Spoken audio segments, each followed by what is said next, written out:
Há quem jure que a Rua Ambrósio Leal não guarda nada de especial. Para quem passa apressado durante o dia, parece apenas mais uma viela antiga, alinhada por casas de portões enferrujados e calçadas rachadas. Mas se você conversar com os moradores mais velhos, vai perceber que ninguém passa por lá à noite, principalmente às sextas-feiras. Porque é nessa noite, exatamente à meia-noite, que a procissão começa. Dizem que só alguns têm o infortúnio de enxergar. A rua se enche de um nevoeiro pálido que nasce do chão, como uma névoa surgida dos porões da terra. E então, bem no centro da neblina, aparecem eles, homens e mulheres pálidos, carregando velas pretas que não projetam luz nenhuma. Marcham em silêncio absoluto, vestidos de luto antigo, roupas encharcadas de umidade e cheiro de podridão. Quem testemunha a procissão não consegue olhar para outro lado. Os olhos ficam presos àquele cortejo como se uma mão invisível os mantivesse abertos. É só quando o último vulto desaparece na esquina que a pessoa consegue respirar outra vez. Mas então já é tarde demais. Na manhã seguinte, inevitavelmente, vão encontrar quem viu o funeral estirado na cama, as pálpebras costuradas por um fio negro que ninguém consegue arrancar. Alguns sobreviveram, mas nenhum deles voltou a enxergar. Durante décadas, muita gente fugiu da Rua Ambrósio Leal. Outros fingiram que a história não passava de boato, algo inventado para assustar crianças. Mas havia quem acreditasse. E havia quem quisesse entender. Clara era uma dessas pessoas. Desde criança, ela dizia que via coisas que ninguém mais via, vultos encostados nas janelas, rostos flutuando entre as árvores. Quando tinha 10 anos, avisou que uma mulher da vizinhança ia morrer naquela madrugada. Ninguém acreditou até que o corpo apareceu enforcado no quintal. Depois disso, Clara se tornou uma espécie de segredo incômodo. As pessoas evitavam cruzar com ela na rua. Quando ela passava, muitos faziam um sinal da cruz. Mas Clara não ligava. A curiosidade era maior que o medo. Ela acreditava que alguns olhos não foram feitos para se manter fechados. Que se uma visão surgia, era porque alguém precisava vê-la. E foi essa certeza que a levou, numa sexta-feira fria, a esperar o funeral invisível de perto. Naquela noite, Clara caminhou até o início da Rua Ambrósio Leal, coberta por um sobretudo preto que pertencia à mãe falecida. Trazia no bolso uma vela branca, como se quisesse ter pelo menos uma chama viva quando a procissão surgisse. O relógio antigo que herdara do avô marcava 23 horas e 57 quando ela parou em frente à casa número 42, a mesma onde, muitos anos antes, haviam encontrado o primeiro homem com os olhos costurados. Por trás das cortinas, algumas luzes se apagaram. Ela sabia que a vizinhança a observava, esperando que desistisse. Mas não havia volta. Clara sentia que algo, em toda aquela história, tinha sido deixado incompleto. E que o funeral invisível não estava enterrando apenas corpos. Quando o primeiro minuto da meia-noite soou, o ar mudou. Um frio úmido subiu pelas pernas, atravessando a roupa grossa. O chão pareceu tremer de leve, como se algo se remexesse no subterrâneo. Clara encostou a mão no bolso e sentiu o contorno da vela. Seus olhos começaram a marejar, não de medo, mas de uma tristeza tão profunda que parecia ser de outra pessoa. Foi então que ela viu. A névoa surgiu do nada, cobrindo o calçamento numa maré leitosa. No meio do branco, as primeiras figuras apareceram, altas, esguias, todas segurando as velas mortas. Nenhum som saiu de seus passos. Nenhuma brisa moveu seus mantos. Eram sombras concretas, avançando com a solenidade de um ritual que jamais poderia ser interrompido. Clara sentiu a garganta apertar. Mas em vez de recuar, ela deu um passo à frente. Porque naquela noite, ela não só assistiria. Ela seguiria o cortejo. Descobriria quem estava sendo enterrado. E, talvez, descobrisse por que tantos pagavam um preço tão horrível por olhar. Se gostar dessa história, confira outras aqui do canal e comente o que achou. Se inscreva no canal. Ative o sininho. A Rua Ambrósio Leal não era longa. Talvez 200 metros, no máximo. Mas quem entrava ali depois do pôr do sol sentia que os passos se tornavam pesados, como se a calçada tivesse sido construída sobre algum ossário esquecido. As casas tinham fachadas antigas, pintadas em cores mortas, verde escuro, cinza chumbo, marrom sem brilho. As janelas eram baixas, quase no nível do chão, e quase todas tinham cortinas que nunca se abriam. No número 42, a porta era de madeira preta, rachada por cupins.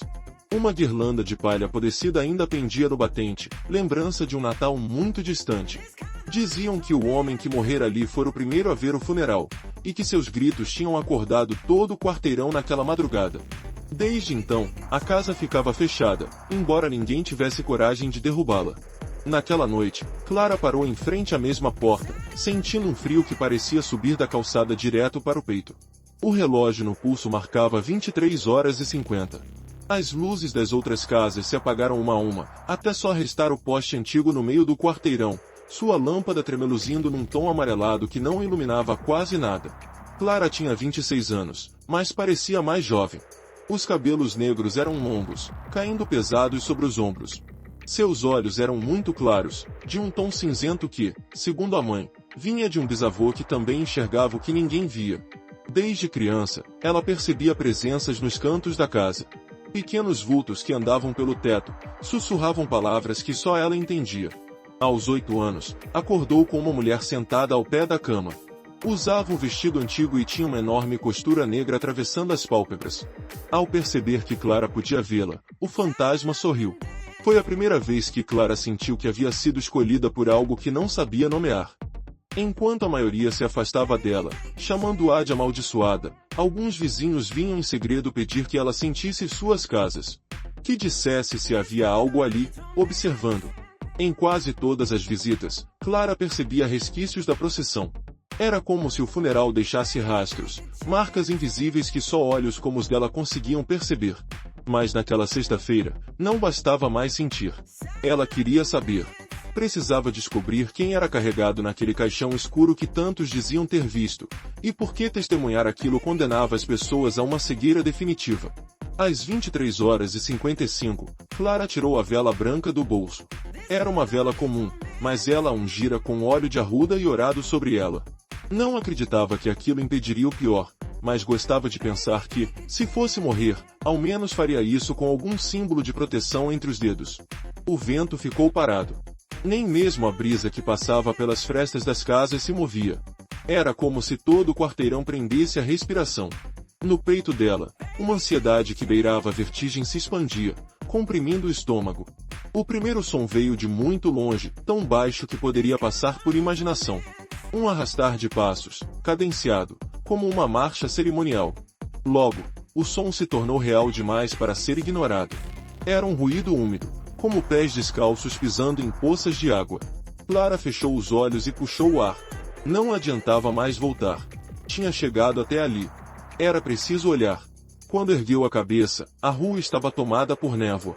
Uma cortina espessa, leitosa, que cobria tudo do meio da canela para baixo. E por dentro dela, vieram as silhuetas. Homens e mulheres de rostos cobertos por véus pretos, cada um segurando uma vela escura. Nenhuma chama os iluminava. O cortejo parecia infinito. Cada figura caminhava com uma solenidade quase teatral, como se cada passo fosse ensaiado. No centro, 4 vultos carregavam um caixão tão antigo que a madeira parecia ter sido arrancada de um túmulo maior.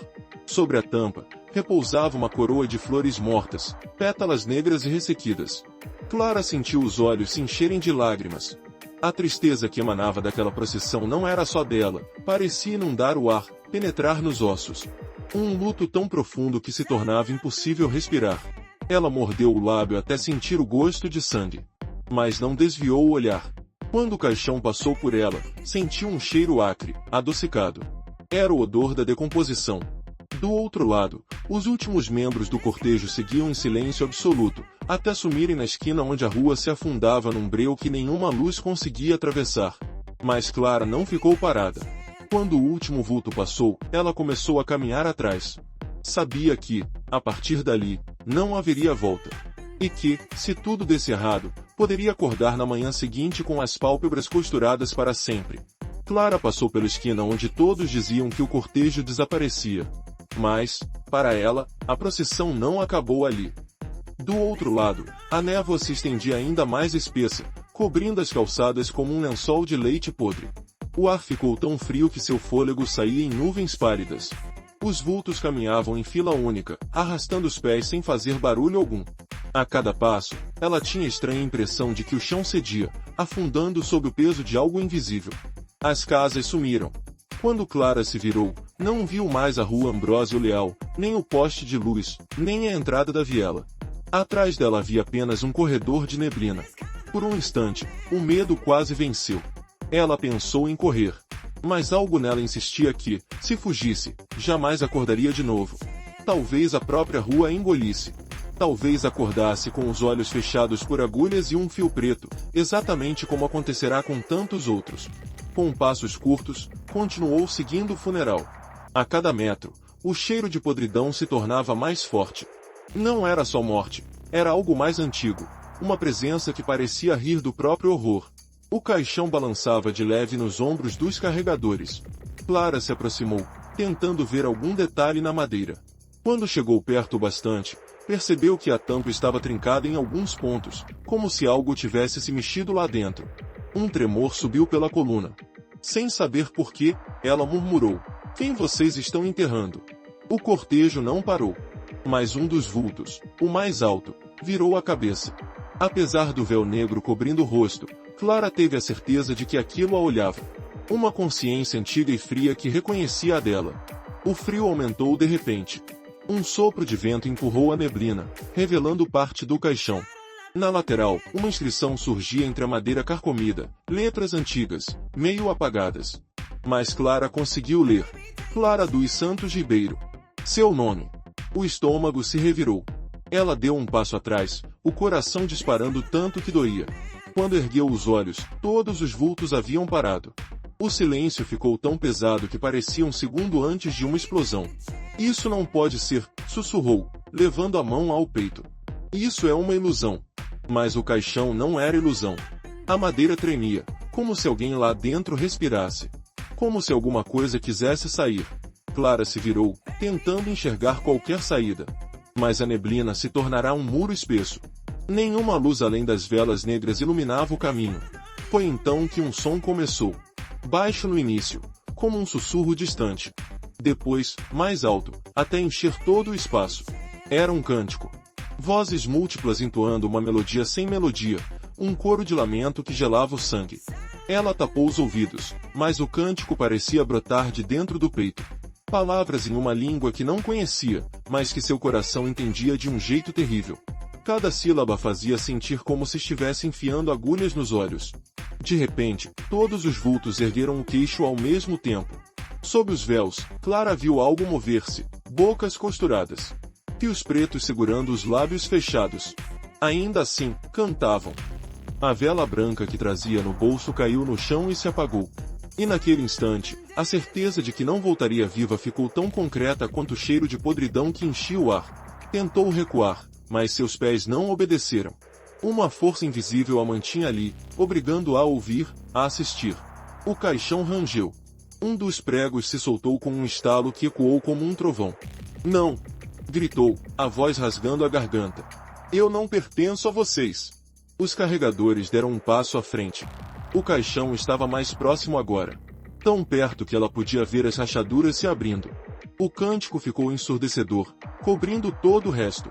Uma das figuras levantou o braço e apontou para ela. O véu que cobria seu rosto caiu. O que estava por baixo não era um rosto humano. Era uma superfície lisa, sem olhos, sem nariz, apenas uma costura negra onde deviam estar os lábios. Mesmo assim, Clara sentiu que aquilo sorria. A neblina girou em torno dela, apertando seu peito. O ar rarefeito parecia sugá-la, puxando-a para mais perto do caixão. Clara fechou os olhos e rezou. Mas mesmo as orações soavam vazias ali. A tampa do caixão estalou mais uma vez. Só uma fenda separava seu nome da escuridão lá dentro. O cântico atingiu um tom que nenhuma garganta humana conseguiria produzir. Era um lamento profundo, feito de notas que pareciam ecoar do fundo de algum túmulo antigo. O chão tremeu sob os pés de Clara. Ela sentiu os ossos vibrarem, como se a voz do cortejo passasse direto pelo corpo e rasgasse cada nervo. A rachadura na tampa do caixão se alargou. Um cheiro tão forte de decomposição subiu que seus olhos se encheram de lágrimas. E então, por entre as tábuas partidas, algo se mexeu. Um movimento lento, faminto, quase curioso. Ela quis correr. Quis se lançar de volta por aquela rua que já não existia. Mas o próprio ar se tornará denso demais, como se mãos invisíveis pressionassem seus ombros. Cada músculo pesava como pedra. O vulto de rosto costurado ergueu as mãos e puxou as pontas do fio negro que selava a própria boca. Com um estalo úmido, a costura se desfez, deixando uma fenda escura onde deveria haver lábios. Do buraco, saiu um sopro gelado, um bafo de morte que cobriu o rosto dela. O funeral não termina, disse aquela voz, mais pensamento do que som. Até que a sepultura aceite seu nome. Os carregadores inclinaram o caixão em direção a ela. A tampa rachou inteira, quebrando em 4 pedaços. E o que estava deitado lá dentro era uma cópia perfeita de Clara. Ela viu a si mesma. O corpo pálido, coberto por um vestido branco que nunca tinha usado. O rosto tranquilo, os olhos fechados. Mas o mais terrível não era isso. O mais terrível era o fio negro costurando suas pálpebras. Clara gritou, um som bruto que não parecia humano. Tentou desviar o olhar, mas não conseguiu. Seu outro eu abriu a boca. De dentro, começou a sair uma nuvem escura, como fumaça de velas mortas. Aceite, sussurrou a cópia, com a voz abafada pela costura. O teu lugar. Os vultos começaram a avançar. Os passos não faziam barulho, mas cada movimento deles sacudia o chão. Os véus tremulavam sem vento. E atrás deles, a névoa girava em espirais, formando rostos que surgiam e desapareciam, todos com as pálpebras costuradas. Clara tentou recuar. As pernas finalmente obedeceram, mas apenas alguns centímetros. Ela tropeçou, caiu de costas. Quando ergueu o olhar, seu próprio rosto morto a encarava, com aquela costura negra que parecia uma cicatriz de blasfêmia. De dentro da cópia, mais fumaça saiu. Ao tocá-la, um frio agudo penetrou seus pulmões. Ela tossiu, sentindo o peito congelar por dentro. A fumaça tinha gosto de ferro e podridão. Cada inspiração parecia arrancar algo que morava dentro dela. Não, sussurrou, com voz quebrada. Eu não pertenço aqui. O vulto de rosto costurado inclinou a cabeça. No breu entre seus lábios, algo brilhou, uma agulha longa, feita de osso amarelado. Lentamente, ele a ergueu. E Clara entendeu. Ela não ia acordar na cama, como os outros. Ela seria costurada ali mesmo. O cântico aumentou de intensidade. As figuras começaram a balançar as velas de um lado para o outro, como se abençoassem o ritual. O corpo no caixão se ergueu, sentando-se de maneira mecânica, a cabeça tombada para o lado. Clara tentou engatinhar para longe, mas sentiu algo prender seu tornozelo. Olhou para baixo e viu dedos magros saindo da neblina, segurando sua perna com força. A mão era cinzenta, ossuda, e onde deviam haver unhas havia fiapos negros. Ela chorava agora, sem vergonha. Chorava porque sabia que nada no mundo a salvaria. Nem orações, nem promessas. O vulto se aproximou e ajoelhou ao lado dela. Ergueu a agulha e encostou a ponta no canto do olho esquerdo. O frio do metal entrou na pele como uma brasa invertida. A dor explodiu em ondas que a fizeram tremer inteira. Por que eu? Sussurrou, soluçando. Por quê? Por que você ousou olhar? Disse a voz sem som. E então, a agulha penetrou mais fundo. A dor foi tão absoluta que Clara esqueceu de gritar. Os outros vultos inclinaram as cabeças, como se aprovassem. O corpo dela começou a ficar mole, pesado. Mas parte da consciência ainda estava lá, assistindo, sentindo cada ponto que a agulha costurava. Primeiro o olho esquerdo, depois o direito. Tudo foi ficando escuro, mas não era a escuridão do desmaio. Era uma sombra viva, que se fechava como uma tampa de caixão. Antes de tudo desaparecer, Clara teve tempo de ouvir um último sussurro, vindo da boca aberta do seu próprio cadáver. Agora você também pertence ao funeral. E o cortejo recomeçou, carregando 2 caixões lado a lado. Quando Clara voltou a ter consciência, não havia som. Não havia cor. Apenas uma escuridão densa, quase sólida, que pressionava seus olhos costurados por dentro. Por um instante, pensou que estivesse morta. Mas a dor ainda latejava sob as pálpebras, provando que algo nela insistia em permanecer vivo. Tentou mover a mão, mas seus braços estavam presos ao lado do corpo, comprimidos por tábuas frias e úmidas. Ao redor, sentia cheiro de madeira podre e umidade. A cada inspiração, o ar parecia mais pesado, saturado do fedor de decomposição. Era o caixão. Ela estava dentro do caixão. As memórias voltaram em ondas confusas. O cântico, os vultos, seu outro eu abrindo a boca, a agulha perfurando seu olho esquerdo, depois o direito. O desespero voltou tão forte que ela quase vomitou, mas nada saiu. Tudo o que restava era aquela pressão opressora nos pulmões. Tentou gritar, mas sua voz se perdeu dentro da garganta. Então, pela primeira vez, percebeu que não estava sozinha. Algo respirava ao lado dela. O caixão era grande demais para abrigar apenas um corpo. E naquele silêncio absoluto, ouviu uma segunda respiração, lenta, regular, quase tranquila. Foi então que sentiu algo encostar no seu rosto, tão gelado que parecia metal. Ela prendeu o ar. Mas o contato não se repetiu. O outro ocupante do caixão também parecia imóvel, esperando. Lentamente, um ruído começou a se formar. Primeiro como um zumbido distante, depois como uma voz engolida pelo pano. Era o cântico, de novo. Mas agora vinha de dentro da madeira. Clara apertou os olhos, embora não pudesse abri-los. Cada ponto costurado ardia como fogo. Quando o cântico ficou mais claro, percebeu que as palavras não eram aleatórias. Era o mesmo lamento que ouvirá lá fora, só que agora chamava seu nome. Clara! Clara! Clara! Ela mordeu a língua, tentando não enlouquecer. Mas o som se espalhava pelos ossos. Na escuridão, alguma coisa se moveu ao lado dela. E então, muito devagar, algo encostou nos seus lábios. Era frio, molhado, com a textura de carne podre. Ela quis gritar. Mas quando tentou abrir a boca, uma costura invisível a manteve fechada. O cântico se tornou uma risada. Um coro abafado que zombava dela, que celebrava sua derrota. Foi nesse momento que Clara entendeu que não haveria amanhecer. Ninguém encontraria seu corpo. Porque o funeral invisível não deixava rastros. Ela não acordaria em casa com os olhos costurados. Ela nunca mais acordaria. Fora da escuridão, o cortejo continuava. A neblina cobria a rua Ambrósio Leal. E naquela sexta-feira, pela primeira vez, alguns vizinhos disseram ter visto duas silhuetas carregadas lado a lado. 2 caixões. No dia seguinte, um boato começou a correr entre as casas. Alguns juravam que, ao se aproximar da esquina, ouviram 2 vozes sussurrando juntas.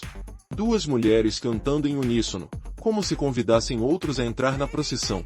Ninguém quis verificar se era verdade. Dias depois, a polícia encontrou o sobretudo preto de Clara dobrado na calçada. No bolso, havia apenas uma vela branca quebrada ao meio. Não havia marcas de sangue, nem rastros de passos. Só o silêncio. Quando a notícia se espalhou, velhos moradores relembraram antigas histórias que nunca tiveram coragem de contar. Falaram de outras pessoas que haviam desaparecido sem deixar vestígios. De crianças que acordaram gritando, dizendo ter visto os mortos andando na rua. E de uma profecia que ninguém queria acreditar, que o funeral não buscava apenas espectadores. Que, vez ou outra, ele vinha buscar novos acompanhantes. Na noite seguinte, a rua Ambrósio Leal ficou ainda mais vazia. Nem mesmo os cães se aproximaram. Mas alguém, de uma janela alta, jurou ter visto a procissão surgir outra vez. No meio do cortejo, 2 caixões iam lado a lado. E sobre um deles, entre as flores mortas, havia uma vela branca rachada. A vizinha que contou essa história dizia que, depois de olhar por muito tempo, sentiu algo diferente. Uma sensação de que a procissão não apenas passava, mas parava por alguns segundos, como se esperasse que ela também se juntasse. Ela fechou as cortinas e rezou até o amanhecer. Mas mesmo depois do sol nascer, não conseguiu esquecer o que vira. Nem o que ouvirá. Porque quando a procissão desapareceu, uma voz sussurrou bem perto do ouvido dela. Uma voz que não parecia vir de fora, mas de dentro do peito. O funeral não termina. E então tudo ficou em silêncio outra vez. Desde aquela madrugada, ninguém mais conseguiu andar pela rua Ambrósio Leal sem sentir que havia olhos invisíveis seguindo cada passo. Não olhos humanos, mas presenças que rondavam as janelas e encostavam na nuca como um sopro gelado. Alguns moradores juravam que podiam ouvir o cântico quando acordavam de madrugada, mesmo com todas as portas trancadas. O caso de Clara se tornou uma história que poucos têm coragem de contar em voz alta. O sobretudo preto dobrado na calçada, a vela partida, o silêncio absoluto. Não houve funeral, nem missa, nem velório. Foi como se a rua a tivesse engolido inteira, como acontece com tudo que ousa chegar perto demais daquele cortejo. Alguns vizinhos passaram a sair do bairro. Outros trocaram os horários, preferindo não estar em casa à meia-noite de sexta. Mas quem não tinha para onde ir aprendeu a viver com medo constante de acordar sem poder abrir os olhos. No sábado seguinte ao desaparecimento, uma senhora que morava no número 45 encontrou algo estranho diante da porta. Um buquê de flores negras, tão ressecadas que se desfaziam ao toque.